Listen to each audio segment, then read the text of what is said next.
Okay, good morning, everybody, and welcome to this webinar, TechConnect Webinar series. So it's a human-tech interaction in practice. We would like to share our, aggregated insights from hospital case studies.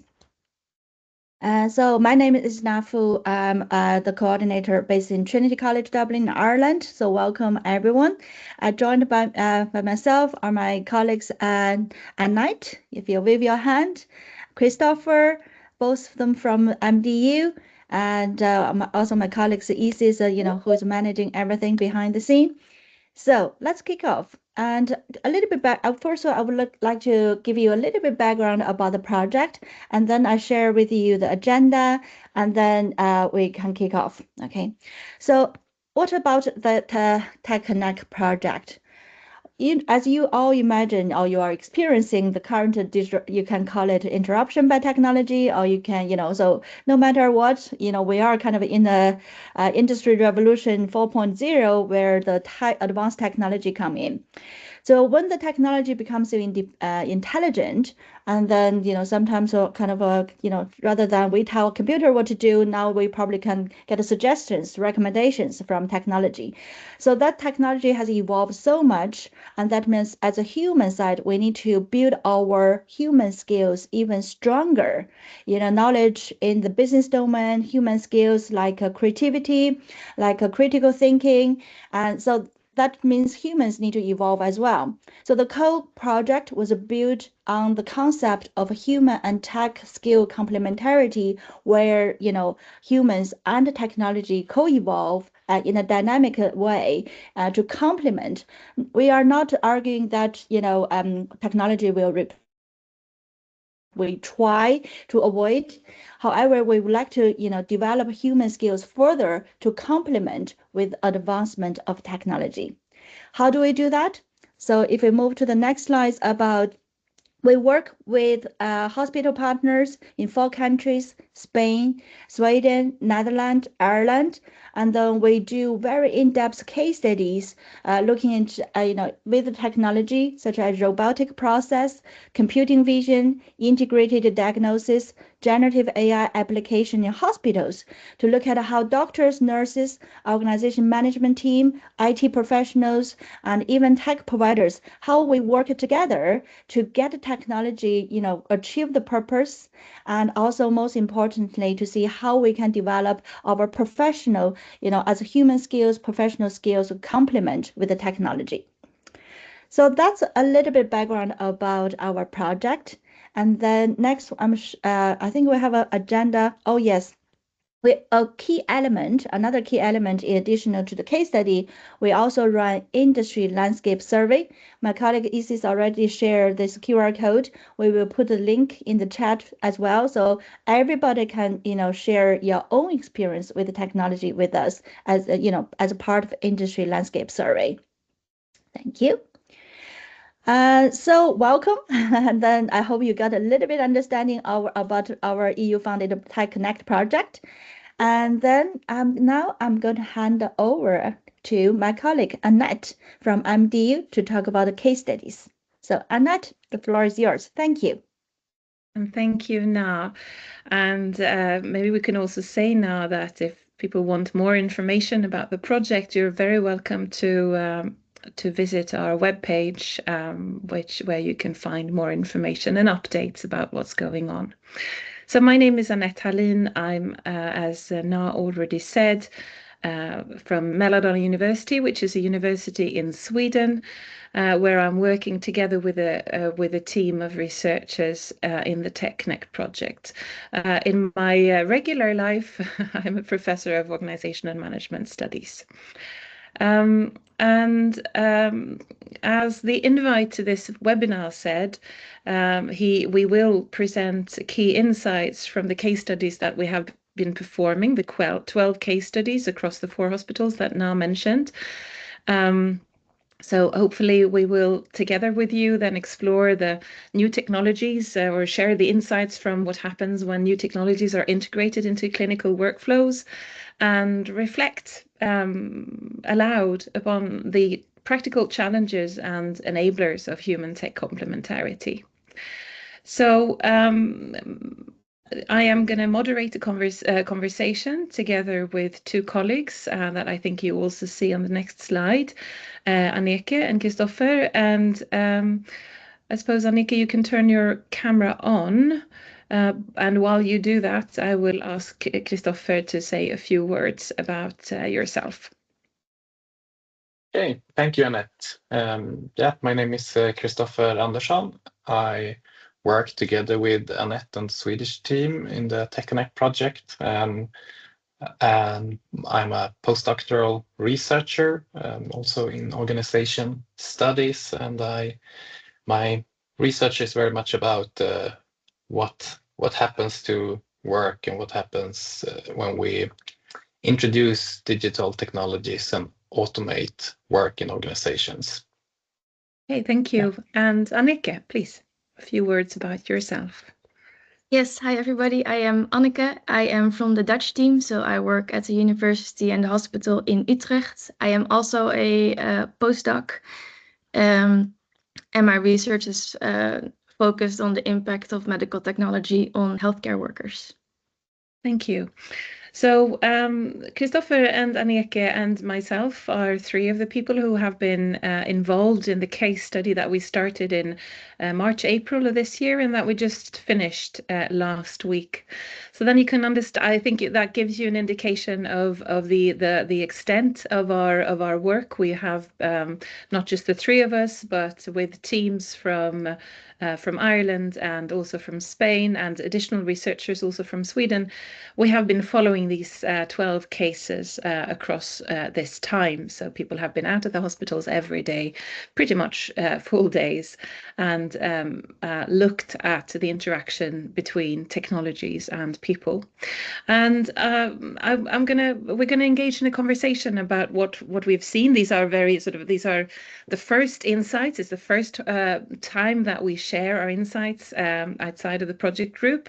And as I said, we've only finished last week, so this is going to be our sort of immediate impressions and insights. And obviously there will be more time to do more systematic analysis, and we'll come back and provide more information about that later on.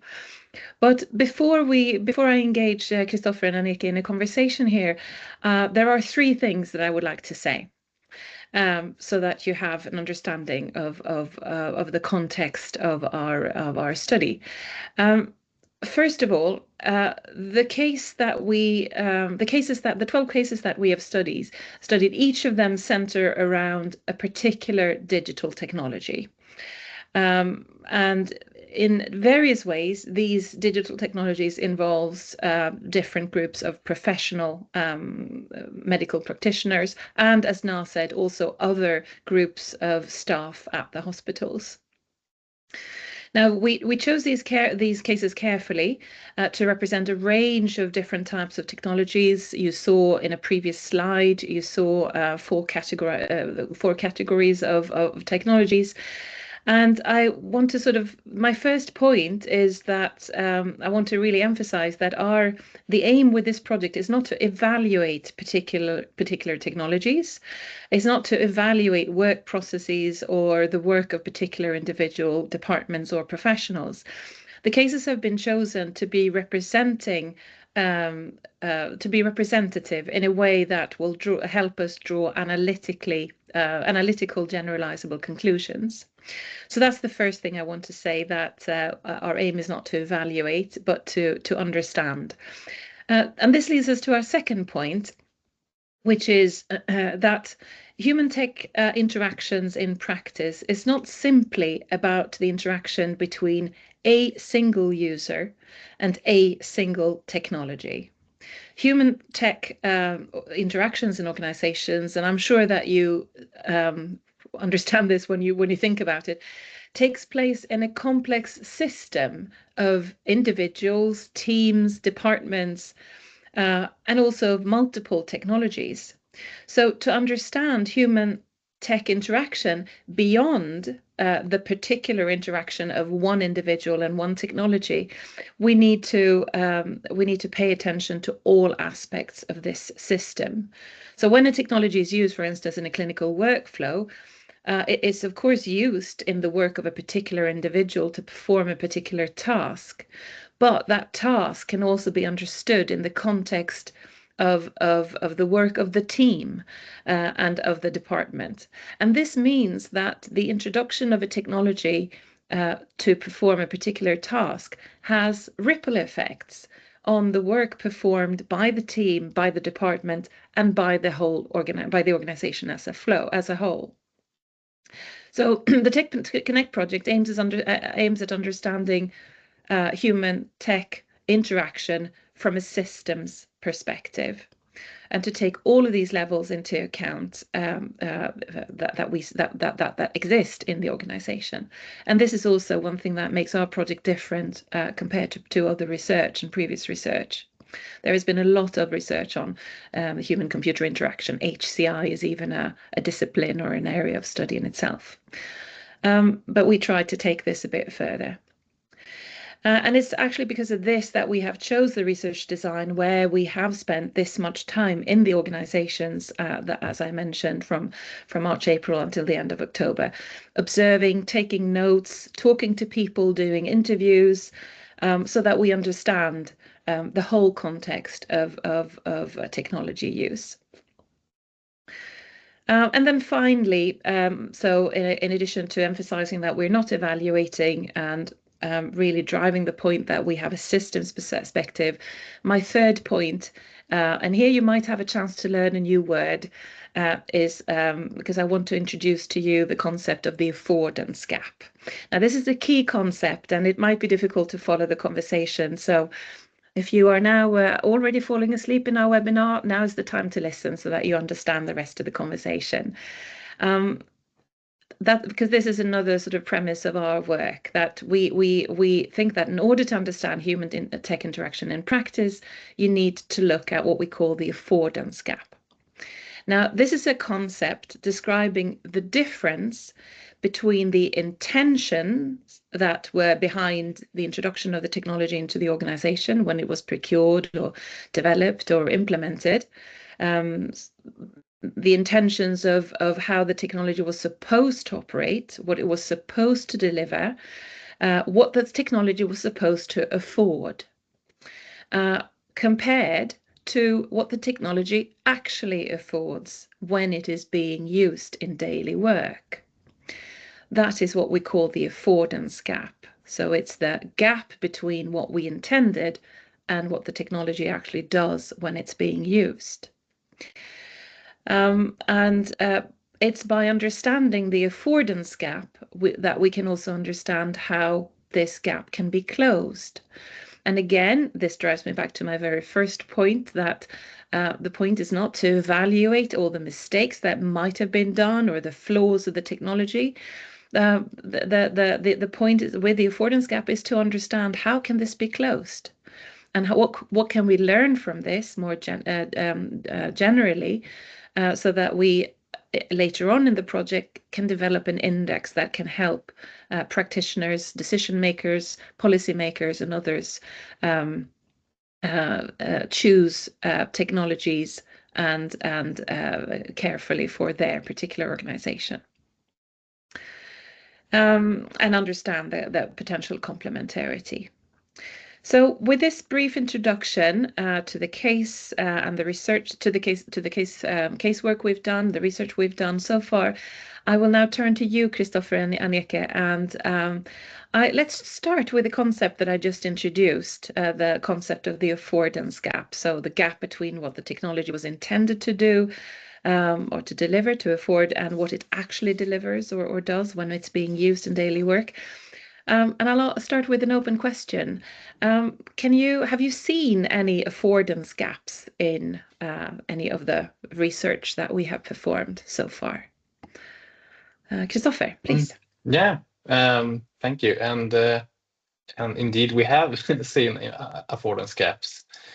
And I mean, a typical example might be something like a digital system that is intended to afford the data-driven decision making, but that this system also kind of decreased the space for professional autonomy. So not just in decision making, but affecting the work process of nurses and doctors, and ultimately kind of reshaping the professional roles of these occupations.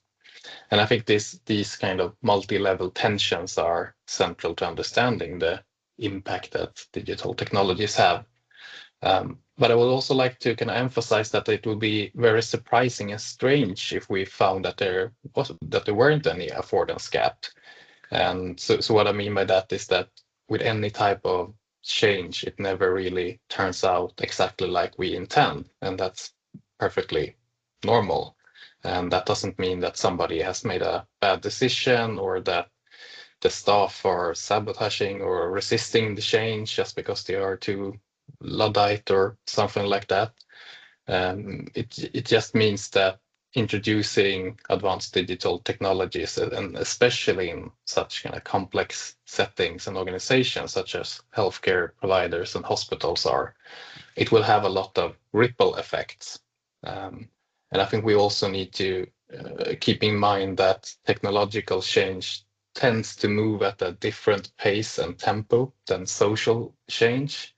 And what we find often is that while, yes, there are always kind of technical improvements to make and bugs and fixes to iron out, it's often the integration between the technology and the organizational practices and routines that constitute these gaps. So what we are looking to do in the TechConnect project is to understand these kind of ripple effects better and develop conceptual and analytical tools to allow us to iron out these ripples a bit more proactively. Annika, anything to add there? You've also you've both performed studies, but you're also well informed about the 12 case studies in general. So, any thoughts on this?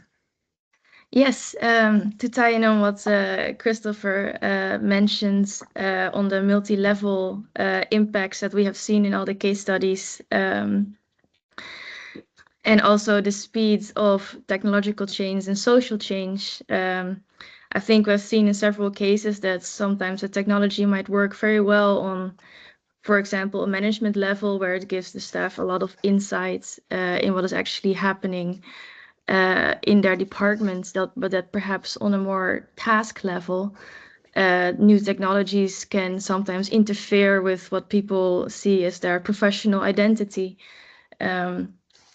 So on a management level, it can feel like a very good step to make things quicker with technology and more efficient. But that on a task level, people might feel that they have lost something important, such as social contacts or the need to talk with other people. And I think it's very interesting that we see this in several cases, because this can be something that is very difficult to explain from from the perspective of someone on a task level to a management level, to stand up for your own professional identity and for the enjoyments that you experience in your work. So I think it is very interesting that it is in multiple hospitals in multiple countries. And that's a trend that we see. So it sounds a little bit, I think you were both then touching upon that there seems to be potentially a trade-off. You were saying you were talking about changing professions, Christopher, for instance, that the profession of nurses seem to be changing, the professional work that they do, and you, Annika, were talking about professional identity, and so we have that on one hand, while on the other hand, the idea that you said Annika, that some we've seen that in some cases the technologies work really well on a sort of from a managerial management point of view. So is there a trade-off here? Is that how we are to understand this? Yes, I would say so. Yeah, I think there is definitely a trade-off and a balance to be found. And I think it can be difficult to really grasp where that trade-off or where that balance is to be found, and it can be different for each level in the organization. So those can be very well, tricky topics to really map out before you implement a new technology in such a complex ecosystem as is healthcare. Yeah, and I suppose that's where we hope our index eventually will provide one possible tool. Christopher? Yeah, I'm not sure if I think of it necessarily as a trade-off, but I think maybe it's one kind of insight that we have is that while a technology might afford something useful on one level of the system, so like Annika was talking about, let's say there is a technology that on a management level allows for more data to be generated, more kind of insight into what's going on, and perhaps even more control.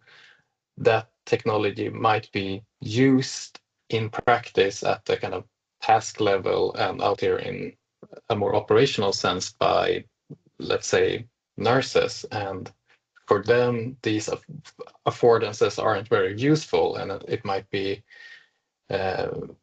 instead that the technology doesn't really afford what the same things that they had before, and it's more of a hindrance. And I think quite often when we see that there are problems or that the technology isn't really used the way that the way that it was intended, I think these kind of issues of the affordances are the uses and affordances on one level are very different than on another level. Yet then there is a trade-off, I feel, between the affordances that are experienced perhaps on a management level and more hindrances that are experienced on a task level. Mm-hmm. So before moving on, for all sorts of reasons, we of course don't disclose the names, which technologies we've looked at and where, and which people we've talked to. But could you, still with that in mind, maybe give us a little bit of a more detailed example? Because I think for many people who are in this webinar today, the affordance gap is a new concept. And could one of you maybe choose an example and flesh it out a bit more so that it becomes a bit clearer to people what the affordance gap could look like in daily life, sort of, if you give an example from the work performed. I think maybe a nice example that I've seen now, but also in previous research, which would focus more on general surgery planning. Often in hospitals, you see on a more management level that they feel the need for more central planning, so that all different departments and all different specialties can see from each other what they are planning, so they can more anticipate on what is going to happen. But then the systems that they use to plan in are different from what the staff is used to work with, which is Excel, because a lot of plannings are these days made in Excel. And in Excel, you can give different cells, you can give them different colors. But in the new systems that sometimes people had to work with, they didn't have the possibility to give different colors to different systems. So what they would do is give patients certain diseases for a little while in the system, so they would get different colors, so they could get their overview, and then in the end they would remove these traits for a better overview in their planning, which could be seen as a not intended use of a technology. Thank you. Christopher, do you have any example that you can share? Yeah. So one technology that we looked at was a system that were supposed to help with the triaging patients that were getting in touch with the primary care. And while this system kind of afforded the kind of sorting and prioritization of patients, what we found was that the kind of organizational routines at different primary care facilities, which of course are quite kind of standalone organizational units often in this system, weren't really set up to make good use of this triaging. So it meant that it didn't really affect how they utilize their resources, and therefore the kind of utility of the whole triaging part of it was quite low in a sense. Okay. So we have touched upon this, but just so to clarify,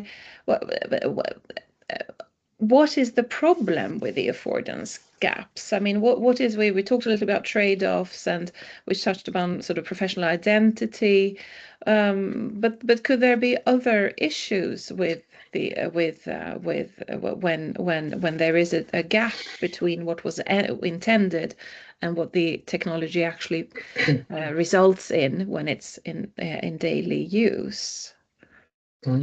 So maybe I can try to give an answer kind of based on how we think of this on different levels. And I think for healthcare professionals, a gap might be experienced as you are frustrated that something doesn't really work as intended, of course, but also that your discretion might be reduced, your professional identity is challenged in different ways when technology don't align with the practices that are established in your profession. And I think on a more team level, you may find the coordination breakdowns if collaborative tools doesn't really support the actual workflows. On the more department level, you may encounter inefficiencies or kind of increased workload due to misaligned implementation. And I think also on a more overarching level, on the organizational level, you may find that you don't really realize the strategic goals that you have set out.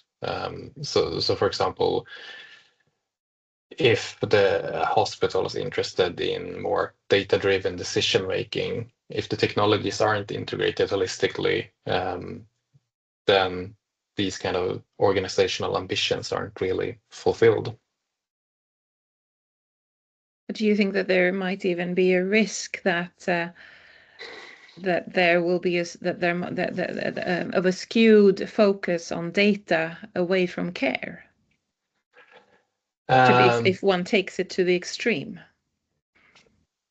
Yeah, I mean, I think that's one piece of affordance gap might be that we select or we try to implement technologies that are with the kind of intended affordance of providing the organization with a way to work more data-driven. But one of the kind of what the actual affordances turn out to be is that it kind of removes nurses or doctors away from the patients to a position where they are interacting through a layer of data or digital technologies, which doesn't really afford the sense of personalized care that might be traditionally associated with those kind of work practices. I suppose that's, but then that would be a bit paradoxical, because the whole point with data-driven care is that with better and higher, with higher quality and more data, we should be able to provide better care. So there seems to be some sort of paradox there. Annika, did you have any reflections on this? The problems with the affordance gaps. For whom is the affordance gaps a problem? We kind of already touched upon it, but any other reflection? No, I completely agree with what Christopher already highlighted. And I think why affordance gaps are specifically so relevant for healthcare, and often more on a task level, is of course that in healthcare often things cannot wait. Patients cannot wait. So if you have implemented a new technology, you will have to make do with what you have at that moment. So I think that is also a very good explanation for why healthcare is very good in workarounds, which is of course very close to affordance gaps. And what you said, the paradox of making things more data driven, but then having the risk of moving sometimes caregivers further away from their actual job, which is giving care, is of course also a risk that you have to be very much aware of when you develop technologies in healthcare, which is very tricky. So trial and error almost seems sometimes unavoidable. Yeah, and that's a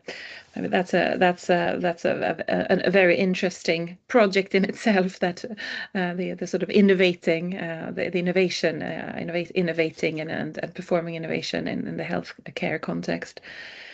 So before moving on, it just dawns on me that we sound very negative, don't we, when it comes to technologies in healthcare? We're talking about these problems that occur on all levels in the system. And I just raised the issue: is there a risk that we forget care when we focus on data? And so what's your take on this? Would you say that you are, or that you have become, through the TechConnect project, another sort of negative to the use of advanced digital technologies in healthcare?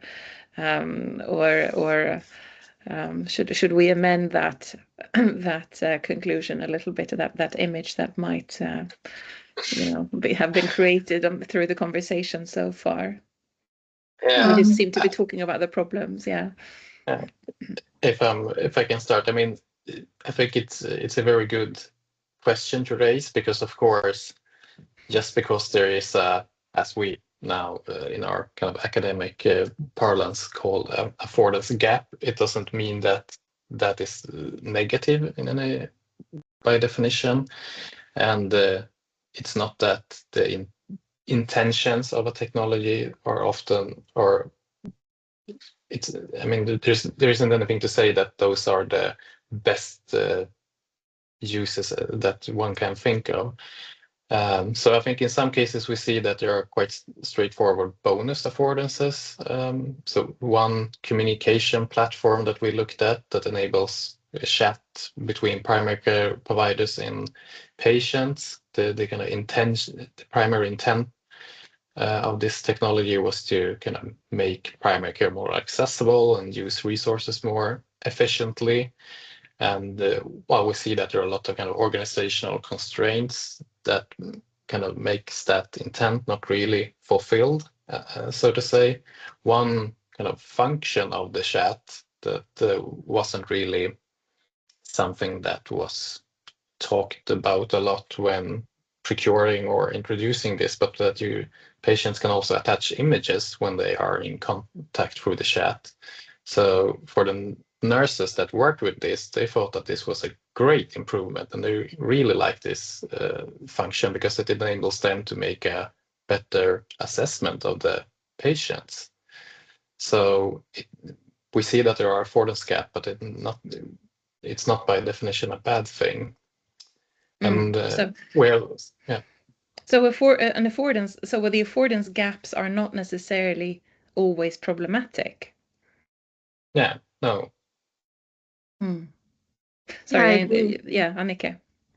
Yeah, no, I agree with that. I also feel that as an engineer, I have to stand up for technology a bit. I think that technology in healthcare has brought us many great things, because most of the time efficiency and extra information through data are very beneficial for healthcare. And I think because we just talked a little bit about the paradox between technology and extra data, sometimes coming in between people and their care tasks, we've also seen some examples where in our studies here, where technology actually brought medical workers and their caring tasks closer together. For example, in some of the robotic surgery cases, we see that while robotic surgery can sometimes, like a robot can sometimes feel as it creates a distance between healthcare workers and the patient, with extra technology and systems that analyze scans which provide extra data on screens, the whole team has a better overview of what's actually happening during a surgery, bringing them all closer together and feeling people more involved. So in that sense, technology can also have positive social aspects, which I guess is a positive affordance gap. That is really interesting, and it also and kind of promising that so good. So just another thought. You now mentioned patients. Well, both of you have given examples with patients. And maybe we should say that the TechConnect project, obviously, when we have been out observing and talking to hospital staff, or well, especially when we have participated, well, when we've observed, of course, the technology in use, of course, that also have included patients. But we have been very careful in not taking notes of the patients. And in this project, we don't take the patient perspective on the use of technology,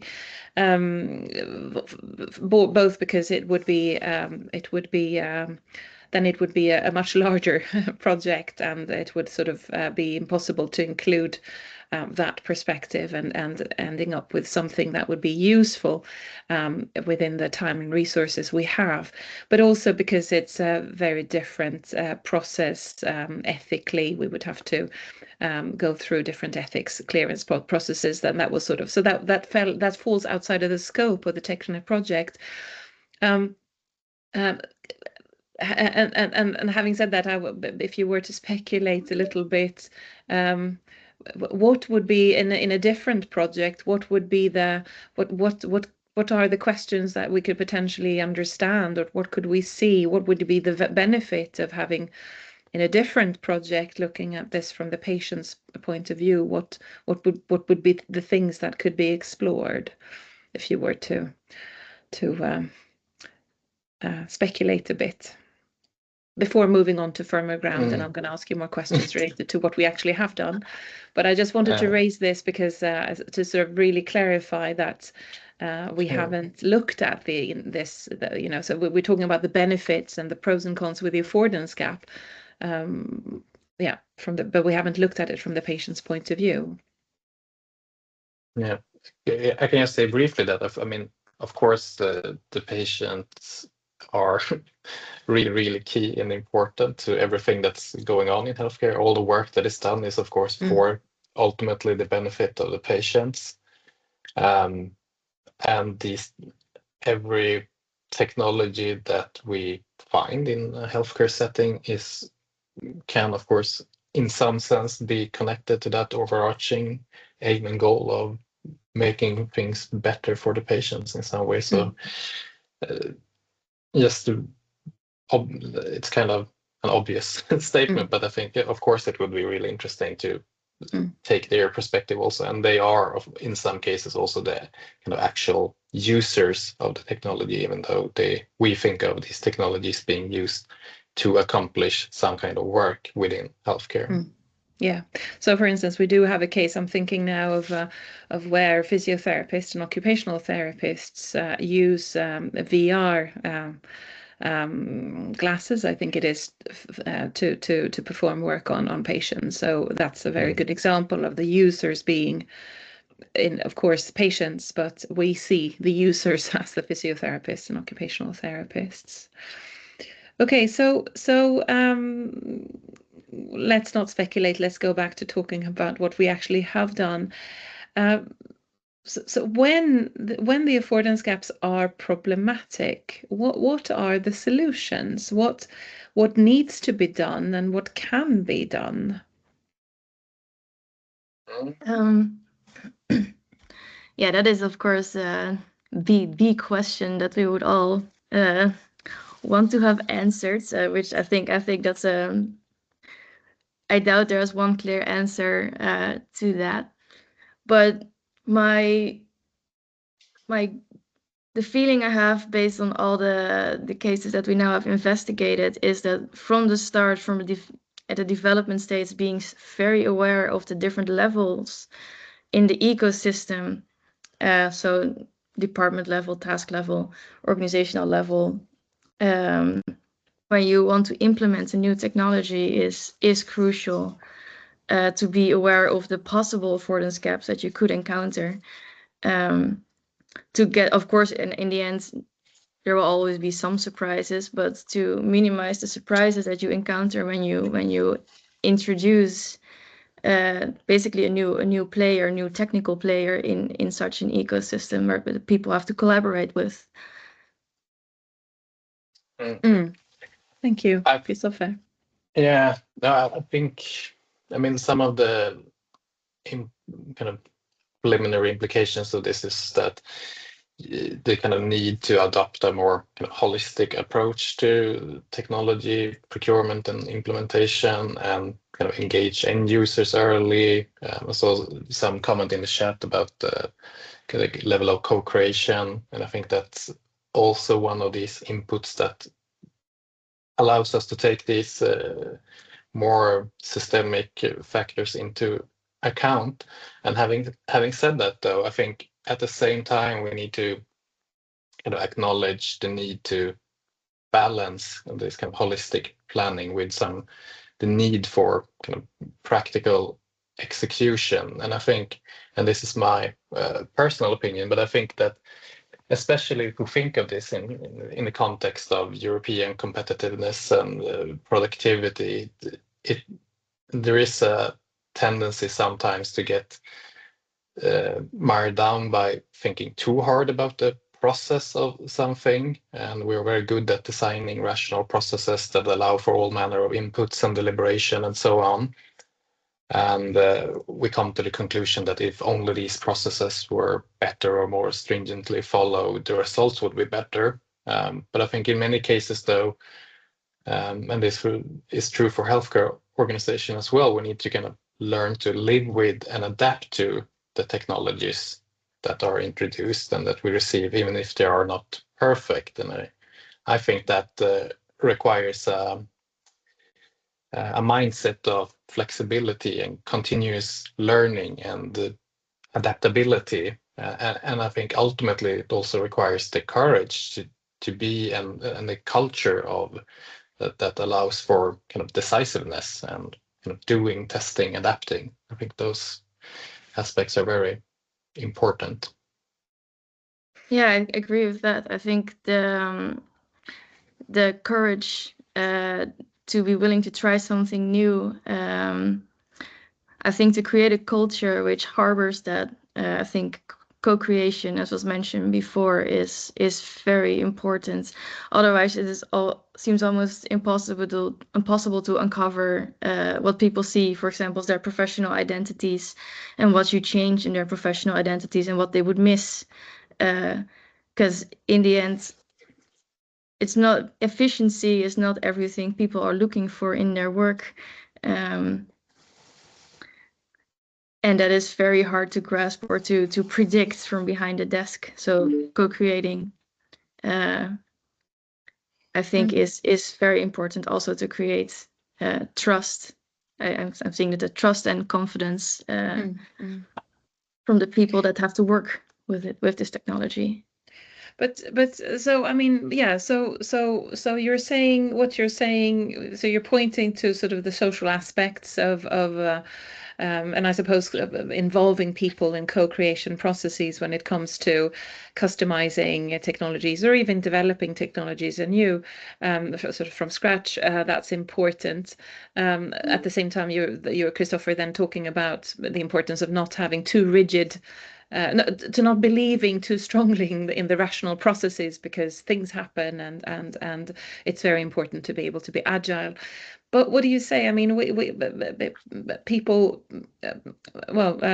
healthcare is under a lot of pressure today. I mean, it's across the European context, an aging population, difficulties of retaining and getting staff. It's a really tough situation in many countries. Healthcare is, professionals feel that the operations are underfunded. So how can that? Yeah, is there any? What can one cling to? And I'm not going to ask you about the solution to the equation, but what are any thoughts on that? How can that be? And can technology help? And how can technology help in that? I'm asking. I mean, these are the $1 million questions, right? And Yeah, we I are was just gonna. small researchers, having done 12 Yeah. case studies so far. But if you were to think a little bit. I think if I had a really good answer to these questions, I would have a more profitable career ahead of me.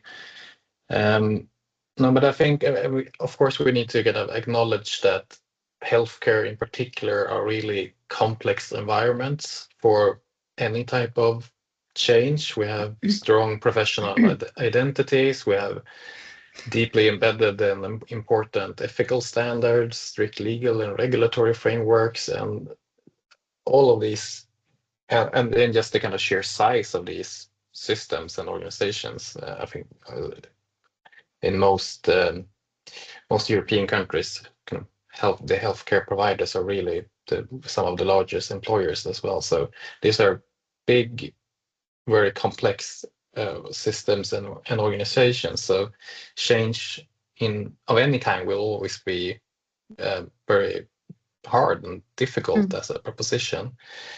But I do think that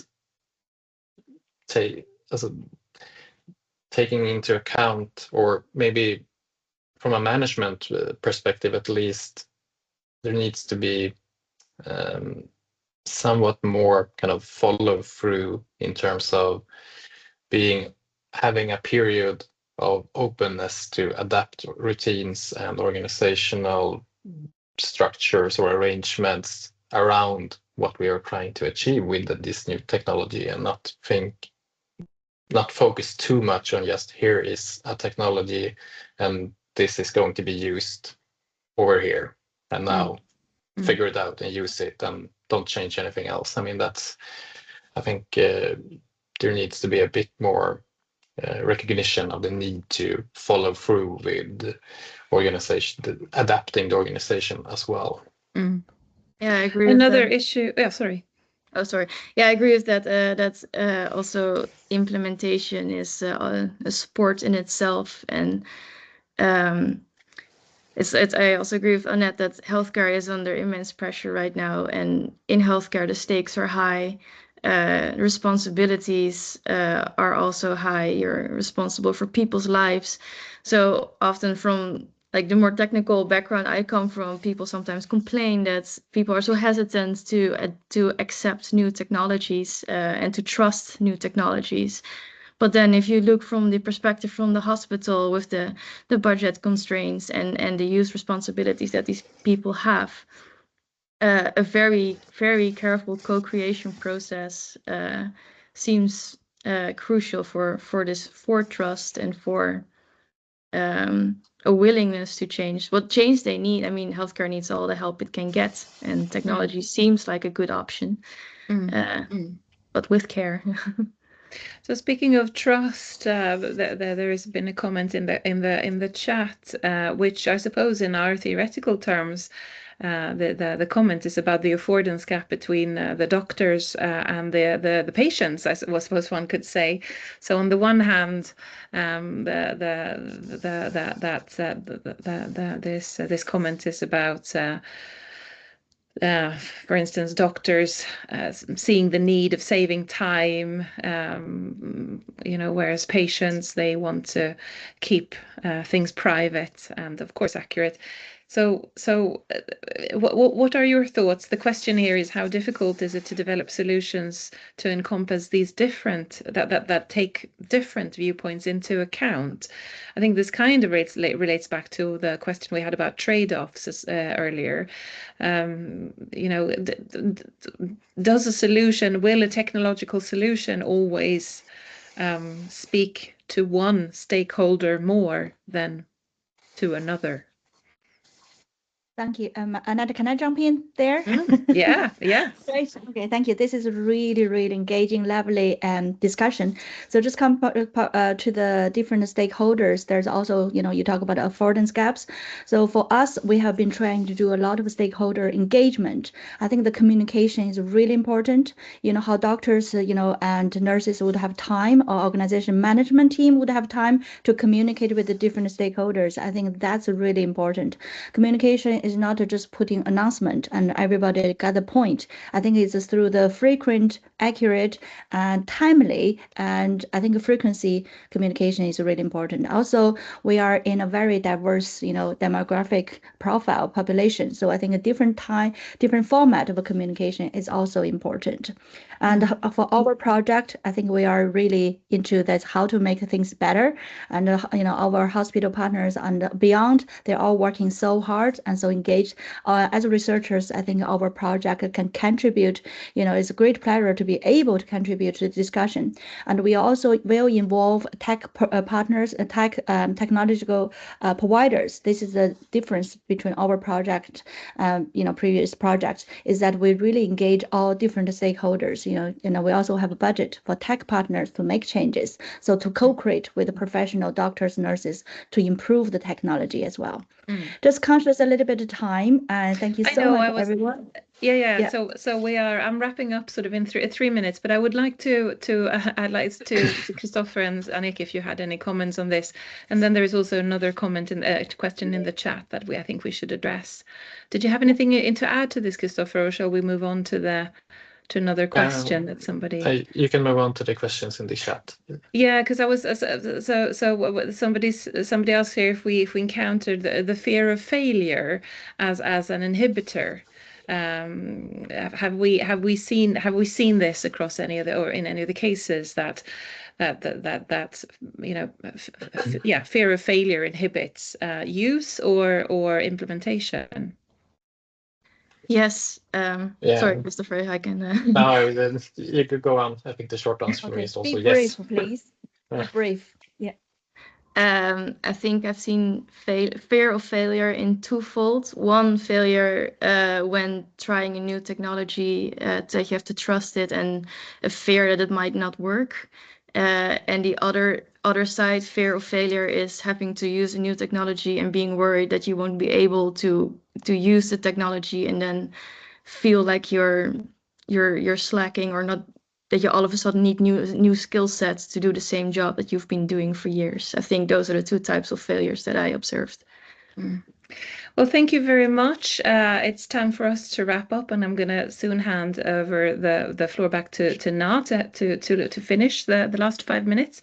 But I would really like to. I think there was yet another comment in the chat here about the importance of, my now rereading of this chat, that the importance of having technology, to have technology be implemented with people rather than on people. Thank you for writing that in the chat. I think that sums up one of the conclusions that we have made, and that's very much in line as well with previous research, of course.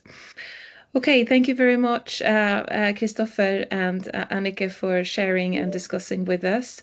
And I'll hand it back over to you now to wrap this webinar up. Yeah. just stop. Thank you. Thank you so much, Christopher, Annika, and Annette, for this really engaging discussion.